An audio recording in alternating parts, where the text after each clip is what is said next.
اگر آپ سے یہ پوچھیں کہ آئے دن جب بھی ٹی وی آن کریں تو عوام یہ سوال کرتے ہیں کہ ہر وقت یہ پروپیگنڈا ہو رہا ہوتا ہے کہ جی پاکستان کی فوج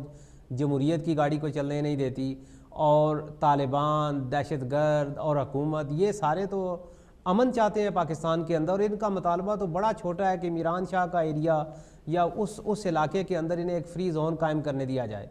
آپ اس علاقے میں رہے ہیں، اگر وہاں پہ ایک فری زون انہیں قائم کر لینے دیا جائے تو کیا حرج ہے، اس کا کیا نقصان ہوگا پاکستان کو؟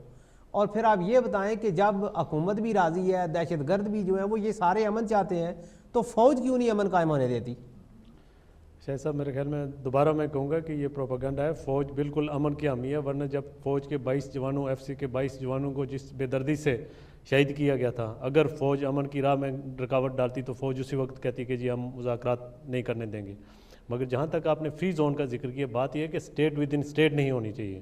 حکومت کی رٹ ہر جگہ ہونا چاہیے، وہ ایجنسی کا علاقہ ہے، میں نے وہاں نوکری کی ہے، اور فوج بالکل امن میں رکاوٹ نہیں ڈالی۔ یہ حکومت کا کام ہے کہ جی اگر فوج نے اتنی قربانیاں دے کے بھی کہا کہ آپ مذاکرات کرو because they want to give peace a chance, تو میرے خیال میں یہ پروپیگنڈا ہے۔ اور دوسرا آپ نے سیاچن کا ذکر کیا تھا، میں آپ کو بتاؤں کہ کسی زمانے میں جب ہمارا ہمسایہ ملک وہاں پہنچا اور ہمیں جب خبر ہوئی تو اس وقت آپ لوگوں کو پتہ نہیں ہے کہ ہمارے جو فوجی جوان ہیں، اسپیشلی SSG ہماری جو کمانڈو ہے، ہم سب اس پہ فخر کرتے ہیں، پوری دنیا اس پہ فخر کرتی ہے، وہ نارمل مطلب ہائی آلٹیٹیوڈ اکوپمنٹ کے بغیر 20 اور 21 ہزار پہ گئے اور دشمن کو روکا ہے، اور انہوں نے اپنے عذاب وہاں ضائع کیے ہیں، ہمارے بے شمار لوگ شہید ہوئے ہیں۔ تو ہماری فوج کی جو داستان ہے وہ شہادت سے بھری پڑی ہے۔ تو یہ الزام لگانا کہ جی فوج چلنے نہیں دیتی، فوج تو چاہتی ہے کہ جمہوریت چلے، پیچھے ورنہ 5-7 سال میں دیکھیں جی کیا ہوا ہے، فوج کو کس طرح نہیں گھسیٹنے کی کوشش کی اور فوج نے ریزسٹ آپ کیا اس ہے۔ کے اوپر بھی ذرا روشنی ڈالیں کہ آئندہ ہوگا کیا؟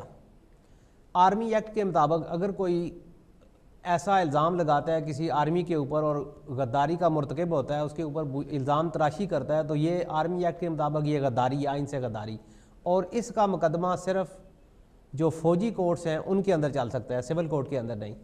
تو آپ کیا سمجھتے ہیں کہ یہ ایک حملہ ہوتا ہے ایک صحافی کے اوپر، فوراً ایک کمیشن بن جاتا ہے اور FIR بعد میں درج ہوتی ہے، تو یہاں پہ کون سا قانون لاگو ہوگا، اور آپ کیا سمجھتے ہیں کہ اس کا انجام کیا ہوگا؟ کیا یہ معاملات ایسے ہی چلتے رہیں گے، یا آرمی جو ہے وہ ان کے اوپر اس کے کوئی خدشات ہیں اور وہ اپنی بات وزیر اعظم سے کر رہے ہیں، یا انہوں نے حکومت کے ساتھ کوئی ٹھوس بات کی ہے کہ آئندہ اس طرح کا واقعہ نہ ہونا پائے؟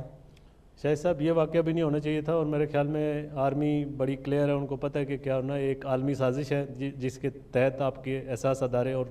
آرمی کو بدنام کیا جا رہا ہے۔ اور میرے خیال میں کہتا نہیں ہوں، حکومت شاید غیر دانستہ طور پہ عالمی جو سازش کرنے والے لوگ ہیں ان کے ہاتھوں میں کھیل رہی ہے، اور باقی میں کہتا ہوں کہ جی وہ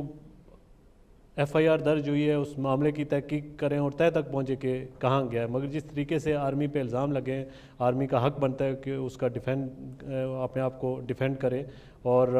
جو آرمی نے آلریڈی ریٹ دائر کر دی ہے ایک چینل کے خلاف کہ جی انہوں نے جو خبریں پھیلائی ہیں ان کے خلاف ایکشن ہونا چاہیے، اور مجھے اپنے کورٹ سے مطلب پوری امید ہے کہ جی وہ پیمرا خاص کر کے کہ جی اس پہ ایکشن لیں گے، اور اگر نہ ہوا تو میرے خیال میں آرمی کو ڈاکٹر صاحب اگر چاہیے۔ آخری سوال آپ سے میں یہ کروں کہ پیمرا نے تو 14 دن کا ٹائم دے دیا ہے کہ 14 دن کے اندر تحقیق ہوگی اور پھر وہ کسی نتیجے میں نکلیں گے، ان 14 دنوں کے اندر کیا ہوگا؟ بنیادی طور پر تو اتنی کمزور پوزیشن لی ہے گورنمنٹ نے، اور اس وجہ سے باقی اداروں کو بھی یہ سارا پولیٹیکل کیس ہو گیا ہے، وہ ایک ان کو وقت دے رہے ہیں تاکہ اس وقت کے اندر کچھ معاملات ٹھنڈے ہوں۔